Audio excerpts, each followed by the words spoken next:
The Tennessee Titans can turn themselves into the kings of the AFC South with these 5 moves, and the last move is the single most important move, and it's what they should do with the number 1 overall pick in this 2025 draft that is going to take them to the AFC South throne. And I'm not messing around. Let's just get right into it. Move number 1 is signing Mekhi Becton to play right guard in free agency. This is going to be a multi-year deal. Spotrac projects him for 4 years, $40 million. I personally think it's going to be a 4 or 5 year deal at about $14 million a year, and the Titans have about $50 million in cap also according to Spotrac. That's 10th most in the NFL, so they have the space to make some solid moves. Becton was the 20th ranked guard in football last year per PFF. Why do the Titans need an upgrade in the offensive line, though? Because PFF had them ranked as the 28th best offensive line in football last year. Peter Skoronski had a good finish to the season. J.C. Latham had a good start to the season. If they can both put good full seasons together, they have a really good left side of the O-line. Now you build on that with a guy like Becton, who will turn 26 in April, throwing him at right guard where he looked way more comfortable for Philadelphia last year as opposed to when he was playing left tackle for the Jets. That's a really solid offensive line core. Either way, for the Titans, adding a Super Bowl pedigree and playoff experience guy on the O-line is big for a young rebuilding team. Speaking of adding some playoff experience and Super Bowl pedigree, the second move the Titans need to make is a bunch of defensive work. First of all, you're going to cut linebacker Kenneth Murray. You're going to trade outside linebacker Harold Landry. You're going to sign linebacker Dre Greenlaw to a 3-year, $30 million contract. And you're going to sign Josh Sweat to a 3-year, $60 million contract. Now, I can already see the comments, oh, that's 4 moves in 1. But hey, guess what? I don't care. I make the rules, and it's my video, okay? So who really cares, okay? So first of all,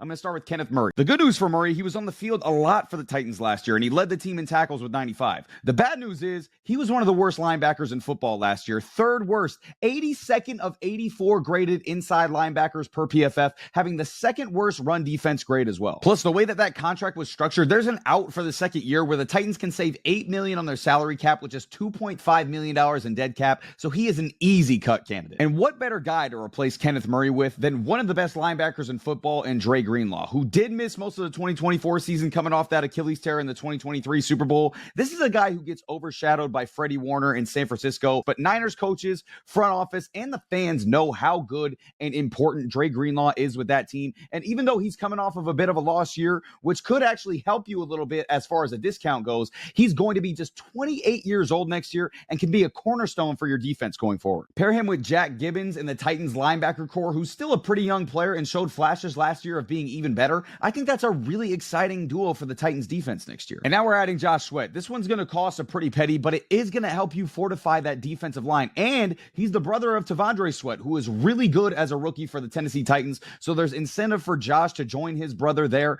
All that combined with the report that Harold Landry is now on the chopping block, they'd save $10.9 million in trading him, so you could redistribute those funds to sign Sweat, get younger and potentially better at the position, and end up with a D-line of the 2 Sweats and Jeffrey Simmons. That's a pretty damn good D-line if you're the Titans. There's been a theme so far with all of these moves of bringing in veterans who have Super Bowl and playoff experience to help guide a young team. With that being said, the third move to turn the Titans into the kings of the AFC South is along those same lines, but slightly different. The first 2 moves, we got younger players in free agency to perform well now and in the future to help the team win. This one is a much older player that's much more in a mentorship role than anything else. The third move, we're going to sign Joe Flacco to a 1-year deal. Now, of all the free agents and available quarterbacks the Titans could go after, why Joe Flacco? Because first of all, he can play if you need him to. He's showed the past couple of years he can be a great fill-in starting quarterback. We saw him take the Browns to the playoffs and really go off at times for the Cleveland Browns. He also has the Super Bowl experience playing for the Ravens, playing with Ray Lewis, Terrell Suggs, and Ed Reed. That's invaluable when it comes to imparting wisdom on young players. We saw Flacco help guide Anthony Richardson last year in Indianapolis. 2019, he was with Denver and had a young Drew Lock on the roster. 2020, he was with the Jets and had a young Sam Darnold. 2021 and 2022, he was still with the Jets and had a young Zach Wilson. Not to mention his last year in Baltimore was Lamar Jackson's rookie year as well. Joe Flacco's basically been doing this for the last 7 seasons already. There's definitely some mixed results in there with some of those quarterbacks I just mentioned, but he could be a big part of the Titans' future. And before I get to my 4th move, if you like these type of videos, do me a huge favor and subscribe to our channel Between the Uprights. Myself, my name is Matt, by the way. And us as a collective here at Between the Uprights have a ton more of content coming your way, especially this offseason. We've got drafts. We've got ideal offseasons for every team, free agency, predictions, hot takes, whatever you want, as long as it's related to football, especially the NFL, we got it covered. So if you want more of this, subscribe to the channel, and we got you. And that brings me to my fourth move. And now, after I just told you to subscribe to the channel, I got to tell you I'm a big liar. I told you earlier the last move was the most important move. I didn't lie about that. I also just conveniently left out some of the truth. And that was both the fourth and the fifth moves are going to be discussing what to do with the number one overall pick in the 2025 draft, okay? And the first part of that plays on what I just said about Joe Flacco. The fourth move the Titans need to make to turn themselves into the kings of the AFC South is trade down from the number one overall pick. Do not select a quarterback from this 2025 NFL draft. Titans fans, I know some of you guys just projectile vomited all over your phone or computer or TV or however you're watching this, realizing that the quarterback room I have planned for your 2025 season next year is Joe Flacco and Will Levis in this ideal offseason that I have planned. However, I think most of you will understand after I explain my rationale, but I need you to listen to this. And this may be the most important takeaway I want you Titans fans to grasp from this video.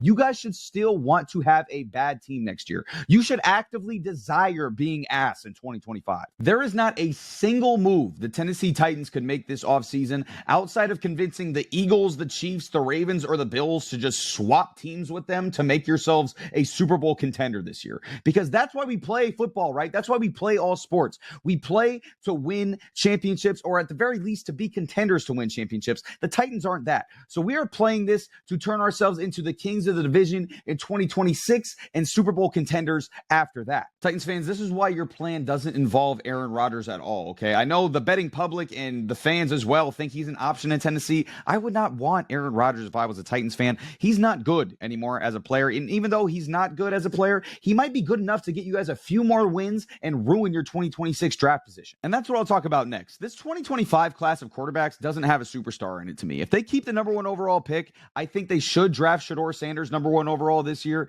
He's dealt with poor offensive line play before in college and had success. He's got legit star potential with both name and game, but I don't think he'll ever be a top 5 quarterback in football. I don't think Cam Ward is that either, not Jackson Dart, not Will Howard, not Jalen Milroe, whichever quarterback from this class you want to name. There's some solid quarterbacks in this class, but no real superhero difference makers in this class to me. In the 2026 class, however, there's 7 or 8 guys that could potentially be number one overall picks to me, and there's 3 or 4 guys who could be real difference makers. Lenoir Sellers, Nico Iamaleava, Sam Levitt, Cade Klubnik, and Drew Aller. Those are some of the notable guys who could be first rounders, but the main man in the class of 2026, the next one up, maybe in the greatest family in the history of sports, Arch Manning. If you bring Arch to Tennessee, where his uncle Peyton played college ball and played against the Titans a lot as a quarterback in the AFC South for the Colts, you have a lot of star power with that name and a lot of star power with the game. Arch Manning can be a top 5 quarterback in the NFL. He's cut from that cloth. So to me, this 2025 class isn't worth drafting, and you shouldn't be desperate to get a quarterback this year. Which brings me back to trading the number one overall pick in this year's 2025 draft. This is a great time to have the number one overall pick because there are teams who are desperate to be good next year and need a franchise quarterback and could be willing to do whatever it takes to get one. Titans new GM Mike Borgonzi, this is your chance to take advantage of them. This plan that I'm about to detail is what I personally think is best for their future. There's other branches of this plan that I would like for them as well, but this is the main one. And all the trades that I'm making in this, by the way, I was running them through the PFF mock draft simulator, which is a super fun tool to use for us as fans, by the way. And all of these were more than 50% likely for the other teams to accept. First of all, the team I believe to be most desperate for a quarterback, the New York Giants. The Giants also love Shedeur Sanders. It seems like Shedeur and Neighbors have already built a relationship, plus having the star power of the Sanders name in New York would be amazing, and potentially getting Deion Sanders from Colorado in the future as well. They need this. The Giants will trade up to 1 and get the first overall pick. The Titans can get the Giants first, the 3rd overall pick, the Giants second in this year's draft, which is the 34th overall pick, a 4th in this year's draft, which will be 133rd overall, and the Giants first next year in the 2026 draft. This is already a haul for the Tennessee Titans. If you're the Titans, you're now sitting at the 3rd overall pick, and to me, you should be thinking best available player, which best case scenario is Abdul Carter for Tennessee. And again, I would love Carter in Tennessee. They were awful at getting after the passer last year, tied for the 3rd fewest sacks in the NFL, and getting a pass rusher like Carter would be great for the Titans. However, the Cleveland Browns have the number 2 overall pick. The Browns will trade Myles Garrett and fulfill his trade request, and they will immediately need a replacement as an edge rusher that they will get with maybe the best player in the draft in Abdul Carter to do just that. So he won't be on the board, unfortunately enough, for the Titans, assuming this stress reaction in his foot doesn't affect his draft stock. The Titans are sitting there at 3. You could draft the best available player, whether you think it's Travis Hunter, Will Campbell, or Ted McMillan, or you could trade down to 6, where the Raiders may have not solved their quarterback issue,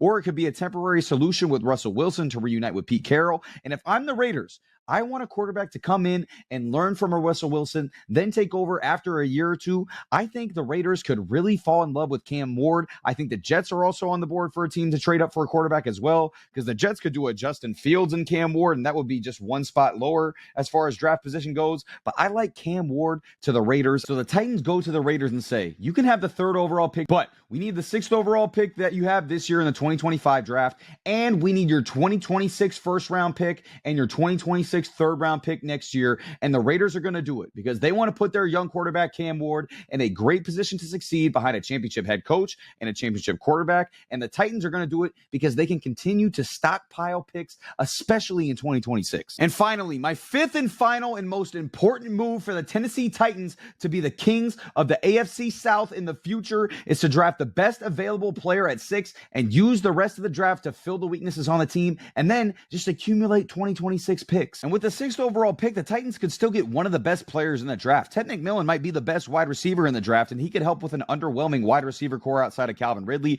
Travis Hunter's arguably the best player in the draft who could also help with that receiving core and will definitely help you at defensive back. Or you could get Will Campbell, who you could turn into a right tackle, which was really, really bad for the Titans last year. You could get one of those guys, and the Titans now have the Giants' 2nd round pick this year. They have the Giants' 1st round pick next year. They have the Raiders' 1st round pick next year. That's 3 top 10 picks potentially in the 2026 draft. The Titans' own pick, the Giants' pick, and the Raiders' pick, because all 3 of those teams could be among the worst teams in football next year. My best draft haul for the Titans looked like this. And okay, I'm going to put this on the screen so there's no confusion. Okay, we're trading the number 1 overall pick to the Giants. Then the Titans are going to trade their now 3rd overall pick to the Raiders or potentially the Jets. In this scenario, I chose the Raiders. And with the 6th overall pick, the Tennessee Titans draft Will Campbell out of LSU and move him to right tackle. The Titans now have the 34th overall pick and the 35th overall pick in this year's draft. Those are both 2nd rounders. They're going to trade the 34th overall pick. The Panthers are going to fall in love with someone at 34. So the Panthers are going to give you their 2nd rounder this year. That's the 58th pick in the draft. And a 2nd next year, which could be valuable because the Panthers could be very ass again next year. And now the Titans have the 58th pick in the 2nd round that they just got from Carolina. I traded down again, this time